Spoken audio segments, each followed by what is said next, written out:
Hey guys, Fireblade here, and welcome to another What If. Depending on when this is being uploaded, I already got the last part for What If Ryu Goes to Sin recorded, and we're at the end game of Amphibia. Because we are doing What If the Calamity Trio was in Dragon Ball Z. That's all I gotta say for now, so let's get right on into it. Before we actually start off with the girls, we need to start from the very beginning. By the time this is recorded, we already have enough detail to try to change it a bit without really messing too much with the main thing. So Leaf takes the Calamity box and, after fidgeting with it, ends up transporting herself to Earth. Knowing that there's a possibility that somebody would find this box and accidentally take it back to Amphibia, she tries to mess with it. She doesn't know anything about it. She vaguely remembers Andrews saying something about music and location. So all she figures is that maybe the music that the box plays has something to do with this. She tries to change it. I doubt that the music itself is made like how you would see in a regular music box. For the sake of simplicity, let's say that the way the music is done is the same way as it is in a music box. So after she gets the, I'm going to call it the note wheel. I'm going to call it that. I don't know what's the official name for it. After she gets the note wheel out of the box, she takes some of the notes off the wheel and places it randomly on there, basically changing the coordinates. Again, she doesn't know what she's doing. She doesn't know that if the box still has the last coordinates saved or not, so she tries to override the last coordinates, which she eventually does. Now we're to the present. Is Anne's 13th birthday. Sasha made Anne skip school to hang out with her.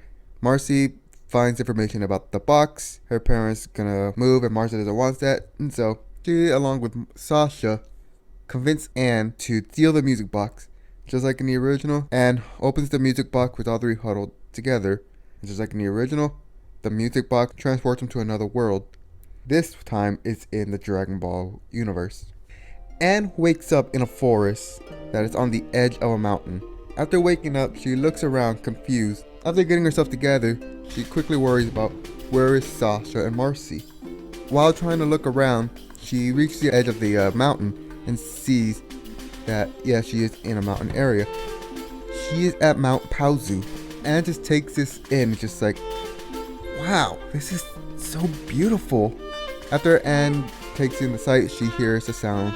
She looks back and sees, like, I don't know what it is. I'm gonna call it a saber-tooth. She sees a saber-tooth stalking up to her. And it's like,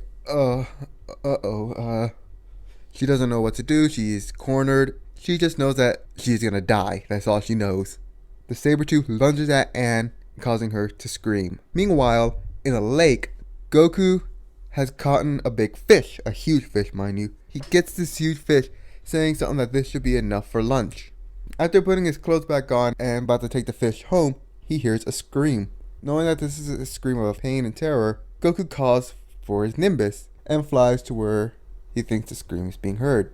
With the help of Goku sensing a key, he's able to find Anne.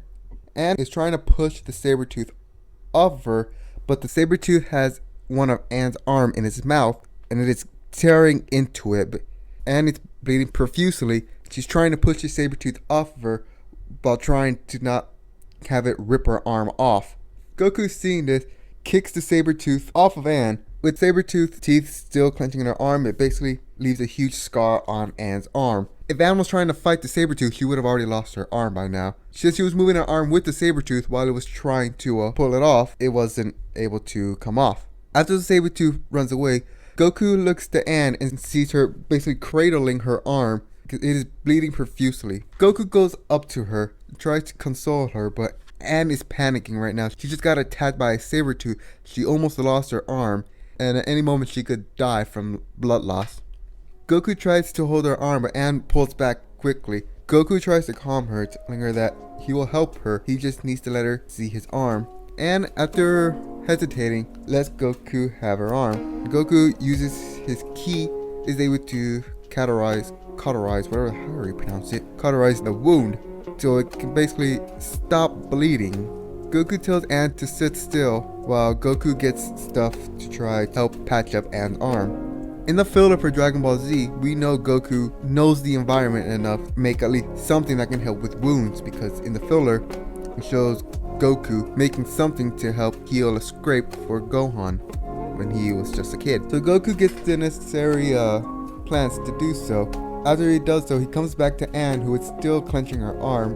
Goku makes the concoction, spreads it on a very long vine that Goku had gotten so he can wrap it around Anne's arm. After Goku wraps Anne's arm, Anne sobbingly says thank you to Goku. Goku says no problem and offers to take Anne home to where she can reach a proper doctor, but Anne says she doesn't know where she is. She doesn't even think that this is her home. Goku, after thinking for a little bit, suggests that he can take her to his house and that Chi-Chi can help her. She may not be a doctor, but she does know a bit more when it comes to medical stuff. Anne agrees, and Goku once again calls for the Flying Nimbus and tells Anne to hop on. Obviously, Anne does not get on the Flying Nimbus. Now, this is something that I see a lot when it comes to Dragon Ball What If. A lot of people kind of forget this, that in order to ride the Flying Nimbus, you need to have a pure of heart. Most of the time, yes, they mainly have Goku ride it, and we know that Goku is a pure of heart. When it comes to the story, you'd think they would at least mention, they would have mentioned it, but it probably wasn't important enough to mention it. But yeah, it just, to me, it just seems like people forget about that. Anyways, seeing that Anne isn't able to hop on it, Goku apologizes, saying that, sorry, you need to have a pure of heart to do so. Just hold on to me, alright? We'll go over there pretty quickly. So Anne does hold on to Goku. The Flying Nimbus takes them to Goku's house. Goku enters through the kitchen where Chi-Chi is preparing lunch. Chi-Chi asks Goku what took him a while. Goku says that he got sidetracked and that he forgot to bring home the fish. Chi-Chi looks back with a confused look on her face.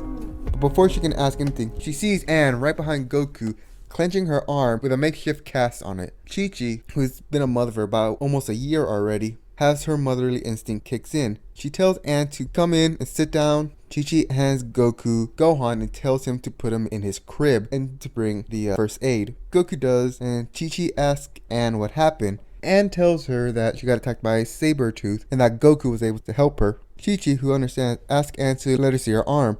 Anne hesitantly gives Chi-Chi her arm. She feels for her, which definitely hurts. Right now, Chi-Chi's just trying to feel for any broken bones and whatnot.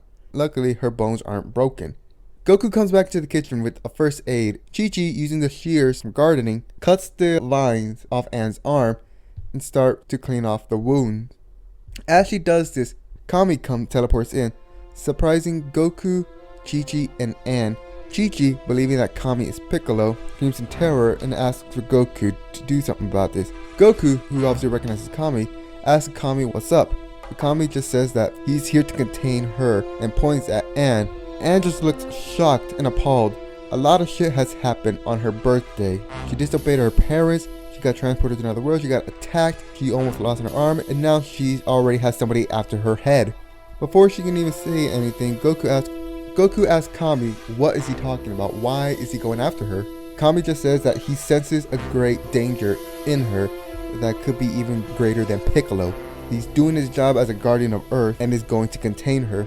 Chi-Chi, once again, motherly instinct kicks in, just starts yelling at Kami, saying that, you think this girl is some greater evil like Piccolo? Look at her! And sees Anne, who bundles up to Chi-Chi to try to hide. She's a scared girl who just got attacked. How dare you compare her to Piccolo? But Kami says, she may look like this now, but she has this power. It is my job as guardian to get rid of any potential threat. Once again, Chi-Chi yells, if you're such a guardian, then how come you didn't do anything against Piccolo? Before Kami can reply, Goku interjects, saying, Kami, you don't have to do this. She's lost, confused. We can take care of her, Kami. We already have a son. We can take her in. And if she really does have this energy that could make her a bigger threat than Piccolo, wouldn't it be better to just, have her on our side then? To befriend her? This logic kind of surprises Chi-Chi. She knows that Goku is kind of slow, but that was really smart of him. Kami thinks about it for a second. After properly looking at Anne, he agrees with Goku and with Chi-Chi's statement as well. Anne is just a lost, scared child. It would be smart. And so Kami lets Goku and Chi-Chi take care of Anne. But Kami says that if she goes off on a rampage with this power, even if she can't control her or not, it is up to you, Goku, to stop her, no matter the cost. And with that, he teleports out of there. They look back at Anne, who was passed out already. Chi-Chi finishes cleaning up the wound and asks Goku to take her to their room so she can rest. After putting Ann in their bed, Goku tells Chi-Chi that he's gonna go to Korin's tower and get a senzu bean. Once there, he gets the senzu bean for Korin and basically tells them in a nutshell what has happened. An hour or two passes after Ann had passed out.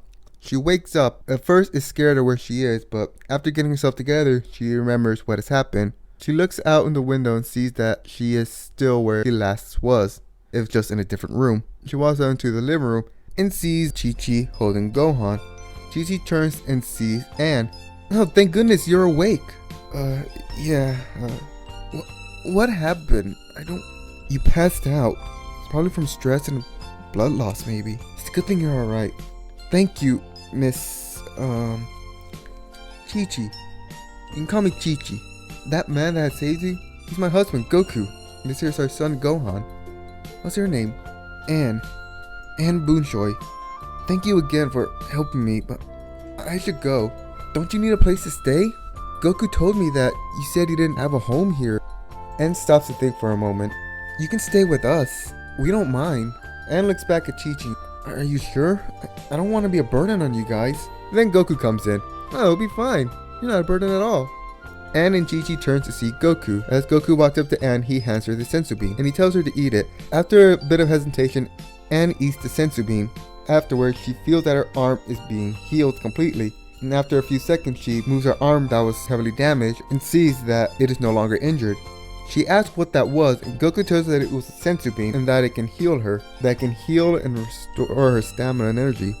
Goku tells her that she can stay with them as long as she needs to. After thinking about it for a few seconds, Ann says okay, but since she doesn't want to feel like a burden, she'll do something for them. Ann recalls Chi-Chi saying Goku had caught some fish, but had to leave it behind to help her. Ann makes a comment saying that maybe she could do some gardening for them. Chi-Chi tries to decline that, but Ann isn't having any of it. She says, if I'm gonna stay here, I don't want to be a freeloader. Let me at least do this, and maybe it can help you guys so you don't have to forage so much, or I guess have to go out there to try to get groceries and whatnot. Chi-Chi, after thinking for a little bit, is just like, okay, I guess if that will make you feel comfortable, I guess. Until they agree on this. After dinner, Ann is definitely agreement that yeah, gardening should definitely be a good thing to have, especially with how much Goku is eating. Yeah. But then she realized that, oh crap, with how much Goku is eating, she's gonna have to do a lot more gardening than she would have originally thought. And so when it came time to start the garden, Goku took it upon himself to use this as an experiment similar to how he had his experience with training with Master Roshi. At first, Ann is just like, you're crazy if you think I'm gonna have to plow this field with my hands. But Goku says that, don't worry, it's totally doable. Heck, I did it. And of course, Goku wasn't gonna let her do it by herself, because she obviously has no idea anything about ki or whatnot. So he helps her out for a little bit. This goes on for 3 years already. In those 3 years, Ann has been training with Goku. She already gotten master of ki control. She's basically become a sister to Gohan and has learned with him. Meanwhile, in space, on a different planet, a town is in ruins, buildings destroyed and fires everywhere. The only living beings are 3 people in armor. They are Nappa, Raditz, and Vegeta. Facing off against them is Sasha, who looks to be exhausted, clothes a little torn with dirt on her face. She looks like she's just been running. She comes face to face with them. I will not die here. And so she charges after Vegeta. Nappa and Raditz laugh at her, and Nappa is about to do something, but Vegeta just says, let her dig her own grave. Sasha punches Vegeta in the face. Obviously it does nothing. With one quick punch, Vegeta hits Sasha right in the stomach, causing her to spit up blood. As it seems she's about to pass out, her eyes flashes red for a moment.